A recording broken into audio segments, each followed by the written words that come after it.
Berhala itu apa? Patung. Nggak tahu. Ya patung. Ya nggak tahu. Ya patung.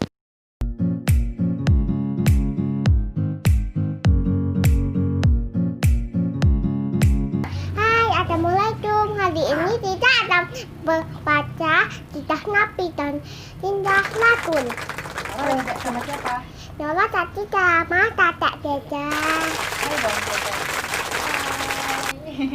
Hai. Yuk kita baca yuk. Ayo, yuk kita buka. Ya, ini bukunya ya. Itu butuhnya ya. Nara mau baca kisah Nabi siapa? Nabi. Ayo. Ini dulu. Jangan ditendang. Ini. Nabi Nuh. Nuh. Nabi Nuh. Nabi Nuh. Oke. Tahu menyembah berhala. Nabi Nuh. Berhala itu apa? Patung. Nggak tahu. Ya patung. Ya nggak tahu. Ya patung. Berhala itu patung. Nih. Berhala itu patung. Awalnya mereka membuat lukisan untuk dipuja. Lalu iblis membisikkan kepada mereka untuk membuat patung. Semua perkataan Nabi Nuh tidak didengarkan. Bahkan Nabi Nuh dianggap aneh karena tidak menyembah berhala. Nabi Nuh berdakwah selama 950 tahun. Setiap kali Nabi Nuh berdakwah, kaumnya menutup telinga. Menutup telinga gimana? Aku tidak mau mendengar. Bahkan menutup wajah mereka dengan pakaian. Gak mau dikasih tahu, Naura. Jadi hanya sedikit orang yang mendengar dan mengikuti. Karena kesabarannya itu, Nabi Nuh termasuk kelompok para rasul yang mendapatkan gelar apa? Ulul Azmi. Karena memiliki kesabaran yang sangat besar. Nih, suatu hari Nabi Nuh diperintahkan oleh Allah untuk membuat sebuah bahtera di atas bukit yang tinggi. Allah turunkan hujan yang menyebabkan banjir besar. Nabi Nuh patuh walau kaumnya menertawakan.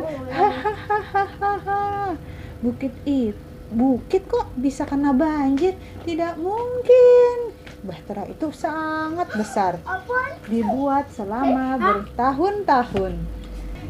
Konon tinggi bahtera itu bertingkat 3, tingginya 13 meter loh, tinggi banget. Tingkat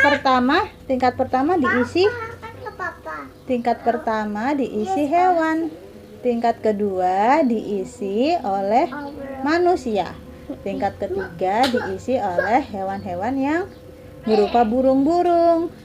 Pintunya ada di samping, ada penutup di bagian atasnya. Nih, pintunya di samping. Ketika banjir melanda, ketika air dikeluarkan sama Allah dari bawah tanah, Allah itu ada di mana-mana, nggak ada yang tahu wujudnya Allah. Ada yang tahu, tadi kan di bumi kita ada di sini. Tadi Allah Nabi Nuh menyuruh kaumnya naik ke bahtera. Namun kaumnya masih menganggap Nabi Nuh itu gila. Mata air dari segala penjuru dibuka oleh Allah dan diturunkanlah hujan yang sangat lebat. Tetap saja kaumnya Nabi Nuh tidak ada yang percaya dan mereka pun akhirnya tenggelam.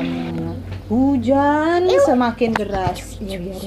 Hujan semakin deras. Air naik ke puncak gunung yang tempat tadi Nabi Nuh membuat perahu. Lalu Nabi Nuh mengajak istri dan anaknya, ayo ikut ke dalam perahu, tetapi mereka enggan ikut. Naura, gak mau ikut, aku gak percaya padamu, kamu aneh, aku akan aman di sini saja, kamu saja pergi sendiri. Umat yang percaya kepada Nabi Nuh bergerak menuju bahtera. Saat banjir membesar, Nabi Nuh melihat putranya ada di arus air. Air apaan tuh? Namun dia masih bersikeras menolak ketika ayahnya mengajak. Enggak mau. Hingga akhirnya anaknya Nabi Nuh hanyut Naura.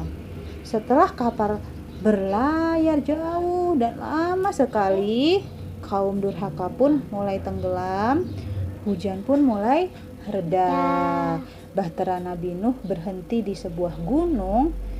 Di sana Nabi Nuh dan pengikutnya memulai hidup baru. Alhamdulillah. Oke. Gimana Naura cerita Nabi Nuh? Enggak? Seru. Besok kita baca lagi? Iya. Oke, bye-bye dulu ke teman-teman. Bye-bye. Wassalamualaikum dulu. Assalamualaikum. Waalaikumsalam. Temukan kisah Nabi lainnya dalam paket buku Learning Islam for Kids.